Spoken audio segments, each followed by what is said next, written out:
sebagaimana telah diumumkan, webinar pada hari ini mengambil tema meningkatkan nilai jual furniture di era new normal. Di era pandemi COVID-19, banyak bisnis yang mengalami penurunan, tetapi banyak juga yang mampu bertahan bahkan bertumbuh. Salah satunya adalah bisnis furniture. Ditambah dengan kondisi market yang sedang bertumbuh, persaingan juga semakin ketat. Untuk itu diperlukan produk-produk yang berkualitas, yang mampu memberikan nilai jual yang tinggi, sehingga dapat memberikan nilai jual yang tinggi. Sehingga hanya pelaku bisnis yang mampu melakukan perubahan yang akan bertahan dan bertumbuh bisnisnya. Oleh karena itu, dalam webinar ini, kita akan mendengarkan paparan dari para pembicara yang berpengalaman di bidangnya, yang akan menyampaikan bagaimana cara-cara kreatif dan inovatif, serta pemakaian bahan yang tepat guna dalam menghasilkan produk yang berkualitas dan bernilai jual tinggi. Sehingga nantinya akan penting bagi seluruh hadirin untuk bisa mengikuti webinar ini dengan baik-baik. Sebelum narasumber menyampaikan materi, izinkan saya menyampaikan ketentuan terlebih dahulu ya Bapak Ibu. Penyampaian materi untuk setiap narasumber kami beri waktu selama 20 menit. Izinkan kami moderator untuk mengingatkan narasumber jika waktu sudah habis atau tinggal sedikit. Selama narasumber menyampaikan materi, peserta tidak boleh melakukan interaksi. Setelah narasumber menyampaikan materi, akan dibuka sesi tanya jawab. Sesi tanya jawab, peserta bisa mengajukan lewat fitur chat di Zoom. Pada chat pertanyaan, penanya harus memberikan info nama, perusahaan atau instansi, serta pertanyaannya ditujukan kepada siapa. Pertanyaan akan ditampung oleh panitia dan akan disampaikan ke moderator untuk dibacakan. Pertanyaan-pertanyaan yang sama akan digabungkan menjadi satu. Jika waktu tidak cukup, maka jawaban akan disampaikan ke narasumber ke nomor WA yang sudah tercatat. Demikian ketentuannya Bapak Ibu. Baiklah, kita masuk ke acara selanjutnya. Saya sampaikan terlebih dahulu profil singkat dari narasumber kita yang pertama, yaitu beliau adalah Field Marketing Supervisor dari Lempresto. Beliau sudah bekerja 4 tahun di PT Polisemi Asia Pasifik Permai. Saya persilahkan kepada Bapak August Niko Jananuraga untuk menyampaikan materinya.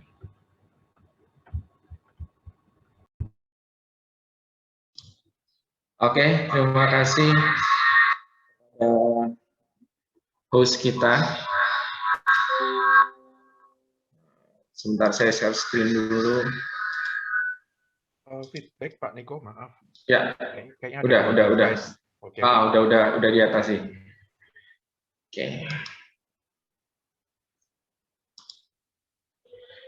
Oke, bismillahirrahmanirrahim. Sebelumnya saya mengucapkan terima kasih dulu kepada Bapak Agus Dwi Purnomo yang istilahnya menjadi penyelenggara atas acara ini, terus kemudian kepada Bapak Abdul Ghafur sebagai Ketua Himki yang sudah bersedia hadir untuk menyemangati kami di sini, terus kepada perwakilan buyer Ibu Nungki dari William Ikaner dan Ibu Martina tadi dari Potriban William Sonoma Indonesia yang kebetulan nanti mungkin temanya agak-agak masuk dengan yang presentasi saya nantinya. Terus kemudian kepada para pembicara, Pak Syarif Norton, lama kita udah gak jumpa ini, Pak Anton juga dari Cosmostar ini, semoga nanti bisa ketemu lagi dengan cepat ya Pak ya nanti ya. Oke, Assalamualaikum warahmatullahi wabarakatuh.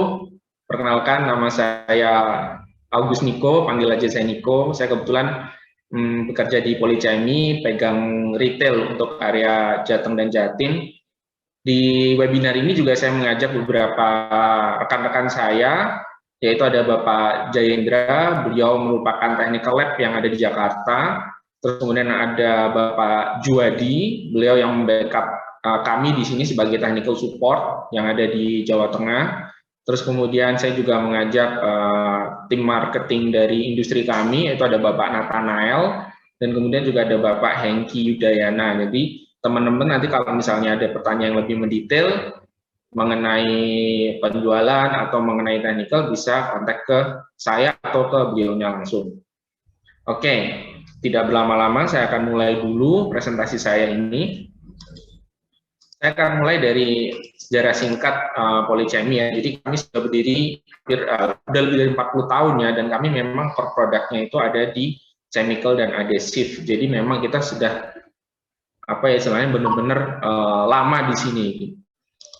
Terus kita juga sudah menerapkan SAP dan juga sudah bersertifikasi ISO 9001, di mana sertifikat ini menjamin untuk kualitas dan mutu produk kita yang diterima di pasaran.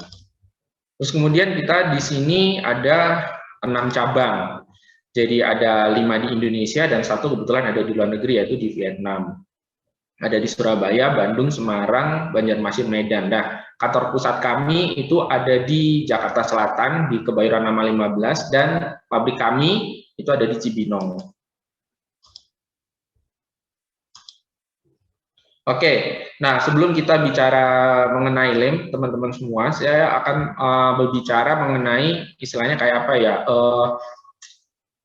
intro dulu lah. Jadi kita akan mengenal yang pertama tentang klasifikasi daya tahan lem. Jadi sebelum kita mengenal lem itu, kita kenal dulu istilahnya indikator apa sih yang menjadi kualitas satu lem itu bisa dipakai baik atau tidak. Nah, di sini saya akan mulai dengan klasifikasi daya tahan lem. Biasanya atau umumnya daya tahan lem itu dibagi jadi 4 kategori, yaitu B1 sampai B4 atau D1 sampai D4 tergantung dari wilayahnya.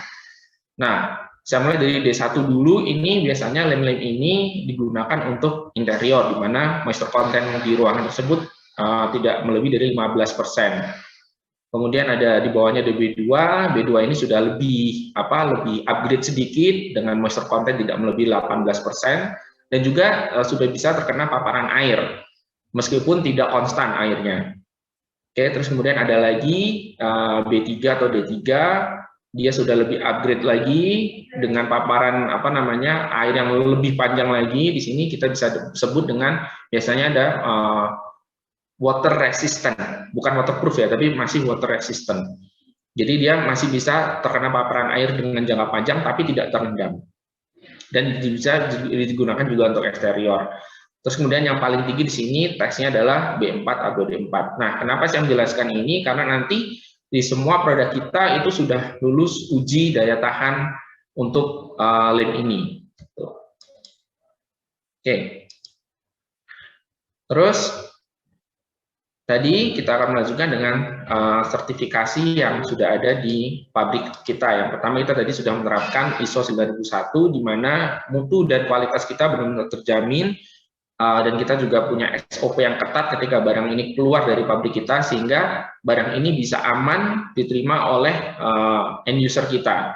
Pun kalau ada komplain, kita ada prosedur untuk menanganinya, dan ada technical support kita yang siap untuk menanganinya. Nah, dan yang terpenting tadi, seperti dari William Ikaner, punya kita produknya sudah bersertifikasi JAIA F bintang 4, di mana JAIA ini merupakan asosiasi lem, industri lem dari Jepang, atau Japanese Adhesive Industrial Association. Jadi JAIA sertifikat ini untuk menandakan bahwa produk tersebut sudah bebas dari formalin. Nah, di situ ada kategori bintang 1 sampai bintang 4, dan yang tertinggi adalah bintang 4. Di produk kita itu sudah mendapatkan yang tertinggi, bintang 4. Jadi bisa dikatakan produk kita itu sudah formaldehyde. Terus kemudian kalau tadi dari Jepang, kita ada satu lagi dari California Air Resources Board. Nah, di sini kita sudah mencapai fase yang tertinggi, yaitu fase 2. Fase 2 ini berarti dia formaldehyde-nya itu di bawah 0,05 ppm. Jadi sangat rendah emisi sekali. Ini mungkin bisa mendukung visi dari teman-teman buyer pada hari ini. Oke, jadi kedua hal tersebut yang saya ingin tekankan di sini. Yang pertama, teman-teman harus tahu kualitas lem itu sendiri melalui tesnya yang sudah diajukan. Terus yang kedua, melalui sertifikat yang sudah menjadi fitur dari lem itu sendiri, terutama di sertifikat-sertifikat yang mendukung green produknya atau eco environment. Oke, terus kita akan masuk ke berikutnya, yaitu ke jenis-jenis adhesif yang kita produksi. pertama yang paling basic kita punya lem PVAC atau kita singkat dengan polyvinyl asetat ya. Ini pasti lem yang sangat umum kita temui di dunia perkayuan. Nah, nanti PVAC pun nanti ada beberapa jenis lagi yang kita bagi sesuai dengan tesnya tadi. Terus kemudian kita ada lem 2 komponen, lem epoksi. Nah, apa aja nanti keunggulan epoksi kita, nanti saya akan jelaskan. Kemudian kita punya ada lem poliuretan yang lem yang akhir-akhir ini nih yang sering kita jumpai di workshop-workshop terutama di home industry. Terus kemudian kita punya lem kuning, ini biasanya digunakan untuk teman-teman yang istilahnya orang di sini bilang interioran ya, menggunakan substrat HPL dan MDF ataupun dengan plywood. Kita ada lem cyanoacrylate ya, ini lem serbaguna atau lem super glue. Lem all around lah kita bisa bilang, bisa dipakai untuk berbagai macam sesuatu yang singkat-singkat lah. Terus kemudian terakhir kita punya hot melt. Oke, kita mulai dengan lem PVAC dulu. Di sini saya akan mulai dengan basic PVAC atau polyvinyl asetat yang berstandar tes D1 atau B1. Yang artinya dia sebenarnya bukan yang artinya dia belum cocok untuk terkena air atau sebenarnya bukan untuk kayu, dia lebih cocok untuk handicraft. Kemudian ada lem alifatik. Lem alifatik itu dia sudah upgrade dari lem PVAC dengan ada tambahan chemical di situ supaya dia tahan terhadap thinner. Nah, di sini lem alifatik ini biasanya digunakan untuk finishing-finishing yang berbahan dasar solvent. Kemudian terakhir kita punya lem crosslinked. Nah, lem crosslink ini dia lem, nama lainnya adalah lem WRG atau water resistant glue. Oke, saya akan masuk ke kategorinya satu persatu. Yang pertama ada lem PVAC. Jadi lem PVAC ini teman-teman pasti sudah pada kenal semuanya ya. Jadi multifungsi dan ekonomis. Nah, biasanya itu digunakan untuk handicrafting. Karena kenapa? Handicraft di sini dia tidak butuh tidak butuh tes yang terlalu rumit lah untuk kualitasnya. Terus kemudian hasil dari lem ini juga dia bening ya. Jadi tidak burem atau tidak menyerupai kayu tapi bening. Kemudian sudah bebas formalin tempat kita itu dibuktikan dengan sertifikasi JIA F-4 kita. Nah, di sini bisa digunakan untuk kertas atau ada yang baru di sini, bukan yang baru sebenarnya udah lama ini ya. Bisa juga dibuat untuk decoupage. Ini sempat tren beberapa waktu yang lalu untuk handicraft karena cenderung mudah diaplikasikan dan bisa menambah nilai jual dari satu produk itu. Oke. Kemudian kita punya lem alifatik. Di pasaran itu disebut dengan lem Presto DN. Nah, ini sebenarnya lem yang market leader di tempat kita. Jadi kita pangsa pasar terbesar kita justru dari semua produk adalah di lem DN ini. Nah, sampai-sampai sebenarnya lem DN ini banyak sekali ditiru di pasaran oleh oleh kompetitor kita dengan nama yang sama, yaitu lem DN tapi dengan brand yang berbeda. Nanti teman-teman bisa jumpai juga di pasaran. Nah, lem alifatik ini dia sudah upgrade dari lem PVAC biasa. Upgrade-nya adalah dia ditambahin substrat yang dia bisa tahan terhadap thinner dan lebih cepat kering. Kalau lem PVAC tadi keringnya mungkin bisa nunggu istilahnya sampai seharian kali ya kalau untuk kayu ya. Tapi kalau untuk yang lem alifatik ini dia biasanya sih 1 sampai 2 jam itu bisa lepas klem atau bisa diproses untuk berikutnya.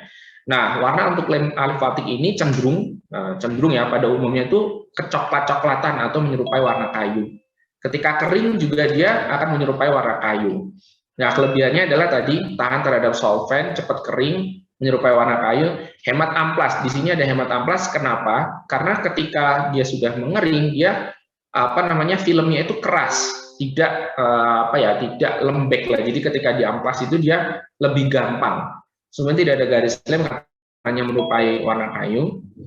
Dan ini yang sudah saya temui lebih kuat pada kayunya. Biasanya ngetesnya sih dengan cara dibanting atau dipalu, atau kalau mau lebih ekstrim lagi dengan chisel test atau tes pahat. Jadi ketika dilaminasi, kemudian laminasinya dipahat di bagian lemnya. Jadi kalau kita lihat yang rusak di bagian lemnya atau di bagian kayunya. Kalau lebih banyak kayu yang tertinggal di satu sisinya, berarti lemnya bagus. Tapi kalau yang cracking adalah lemnya, ya berarti lemnya yang kurang bagus. Terus kemudian kita sudah untuk produk ini juga sudah CAIA F bintang 4, di mana ya kita sudah berani mendeklarasikan bahwa ini bebas formalin.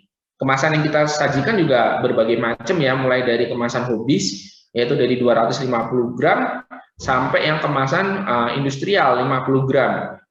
Tadi sebelum webinar ini kita jalankan juga ada yang sempat tanya ke saya, ada nggak yang lebih besar dari ini? Ada, yaitu drum 200 kilo. Nanti bisa teman-teman kontak ke tim industri kita. Oke, berikutnya adalah tadi tambahan untuk lem yang Prestodian tadi itu sudah kategorinya sudah B2 atau D2. Jadi dia sebenarnya sudah bisa terkena paparan air, cuma dia tidak bisa jaga panjang.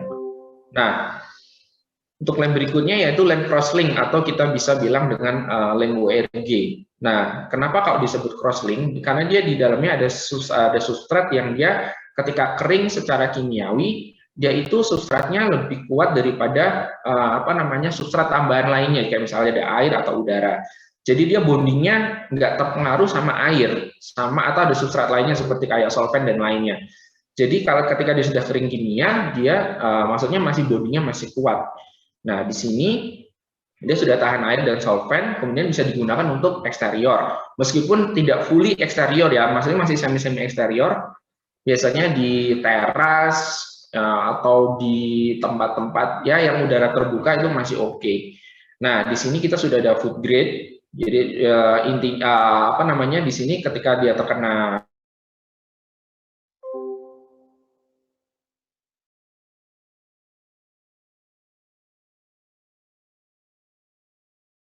makanan, jadi masih aman, jadi tidak berada.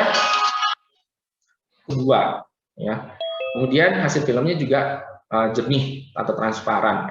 Terus kemudian di sini cocok untuk transfer foto. Nah, transfer foto ini dulu juga berapa tahun atau 2 tahun yang lalu juga sempat ngetren ya di teman-teman pengrajin ya, karena istilahnya kayak unik dan simple kayak untuk menambahkan nilai tambah pada produknya. Untuk apa itu transfer foto nanti coba teman-teman bisa cari di YouTube ya, untuk prosesnya seperti apa. Terus kemudian juga bisa digunakan untuk veneering atau veneer. Nah, kemasan lem WRG ini bisa ada 600 gram sampai dia maksimal juga 60 kilo. Nah, biasanya lem Resto WRG ini kalau di pengrajin yang terkenal itu biasanya digunakan untuk telenan, ya, untuk pembuatan telenan, karena telenan kan pasti kan dicuci sama air ya. Atau juga digunakan untuk rak gantung handuk atau rak-rak pakaian yang dia biasanya terkena air atau kelembapan, atau juga bisa digunakan untuk rak tanaman karena ketika disiram air dia masih bisa masih bisa bertahan di situ. Ada sedikit cerita juga mengenai plantery di sini, juga tahun lalu sempat booming juga plantery di sini. Jadi teman saya sempat waktu itu mengganti lemnya dengan menggunakan lem jenis cyanoacrylate atau lem tetes ya, lem istilah kalau umumnya bilang tuh lem Alteco lah ya. Dia coba pakai itu, tapi ternyata kurang baik ya. Jadi meskipun bonding di awalnya bagus dan cepat, tapi ketika terkena air tidak bisa maksimal menahan itu. Jadi akhirnya dia ganti lem dengan jenis WRG. Gitu. Terus kemudian kita juga ada, WRG tadi kita sudah sampai ke fase tes yang D3 atau B3. Jadi dia sudah bisa terkena paparan air secara konstan ya. Meskipun tidak tercelup, makanya disebut dengan water resistant. Oke. Nah, itulah lem jenis-jenis PVAC yang dia istilahnya sudah memenuhi standar CAIA F bintang 4 kita atau formaldehyde, dan semuanya memang water base ya, teman-teman. Oke, nah setelah ini kita akan masuk ke lem 2 komponen yang sering kita juga temui di lapangan, dan ini juga sempat menjadi tren juga, lem namanya lem epoxy. Lem epoxy ini berbeda dengan lem-lem yang tadi, lem PVAC yang dia single komponen. Lem epoxy ini terdiri dari hardener dan resin. Teman-teman pasti udah pada tahu lah ya. lem epoxy ini ya. Nah, jadi lem epoxy ini kita udah standar B4 atau D4 yang artinya dia sudah bisa full untuk eksterior, aman terkena cuaca, aman terkena air, tercelup air juga masih aman lah ya. Terus kemudian juga terkena cuaca juga masih oke, nggak ada masalah. Asalkan pencampurannya tepat ya, 1:1 secara berat, bukan secara volume. Biasanya kita menggunakan digital scale itu ya, atau timbangan digital. Itu akan lebih oke. Memang keluhan atau kendala dari teman-teman yang menggunakan lem jenis epoxy ini biasanya belum tepatnya mereka naker itu baik secara perbandingannya atau secara penggunaannya nantinya. Kadang ada yang kalau istilahnya ngadunya kebanyakan jadi waste, atau ngaduknya terlalu sedikit dia harus ngaduk lagi. Nah, itu jadi nggak efisien di waktunya. Nah, di sini kita perkenalkan Presto EPX.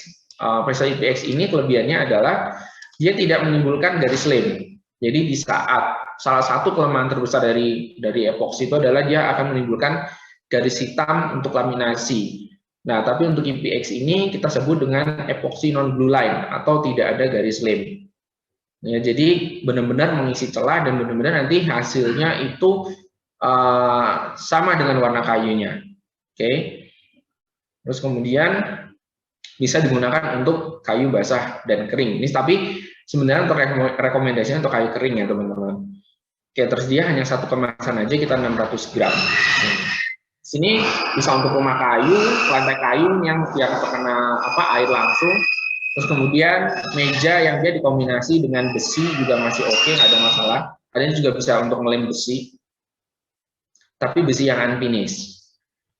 Oke, terus kemudian kita ada lem berikutnya, yaitu ada lem poliuretan. Nah, lem poliuretan ini sekarang ini sering digunakan oleh pengrajin, terutama home industry ya, karena di home industry mereka cari lem-lem yang fast curing atau istilahnya keringnya cepat gitu ya. Kalau pakai PVAC mereka keringnya mungkin 1 jam atau 2 jam lepas klem. Kalau dengan lem PU itu setengah jam udah bisa lepas klem.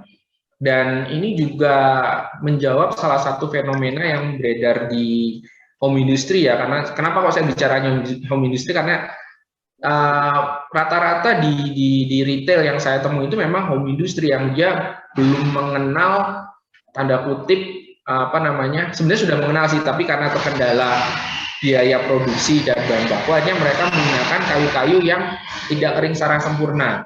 Nah, lem PU ini sebenarnya menjawab tantangan mereka ketika mendapatkan bahan baku yang tidak kering secara sempurna. Nah, di sini standarnya sudah B4 atau D4 yang artinya sama seperti epoxy tadi.